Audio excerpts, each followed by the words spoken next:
அஸ்ஸலாமு அலைக்கும் ஃப்ரெண்ட்ஸ், எல்லோரும் எப்படி இருக்கீங்க? லைஃப் ஆஃப் ரமீஜா சேனலில் சப்ஸ்கிரைப் பண்ணுங்கள், லைக் பண்ணுங்கள், ஷேர் பண்ணுங்கள். இன்றைக்கி என்ன ஒரு விஷயம் அப்படின்னா, ரொம்ப கஷ்டப்பட்டு 12th படித்து இப்போ தான் வெளியில் வந்திருப்பாங்க நம்மளோட 12th ஸ்டூடெண்ட்ஸ்லாம். இவங்கள ப்ரெஷர் ஏற்றுற மாதிரி ஒரு சின்ன கூட்டம் ஒன்று வந்துடும்.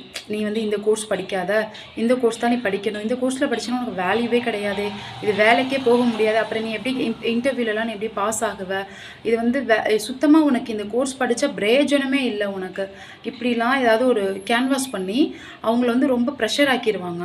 பாவம் அவங்க என்ன பண்ணுவாங்க, அப்போ தான் 12th முடிச்சு என்ன படிக்கணுன்ற ஒரு குழப்பத்தில் இருப்பாங்க.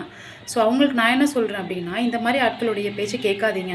தன்னுடைய சொந்த வாழ்க்கையில் அவங்களால படிக்க முடியாது போன அந்த ப்ரெஷர் உங்கள் தலையில் தள்ளுவாங்க. உங்களால் என்ன முடியுமோ அதை தான் நீங்கள் படிக்கணும். உங்களால் என்ன முடியுமோ, உங்கள் சக்திக்கு என்ன முடியுமோ, எது படித்தா ஈஸியாக இருக்கோ, எது படித்தா அரியர் விழாமல் இருக்கோ, அப்படி ஒரு கோர்ஸ் எடுத்து நீங்கள் படிங்க. கோர்ஸ் படித்து முடிக்கிறது அரியர் இல்லாமல் நீங்கள் வெளியில் வந்தாலே போதும்.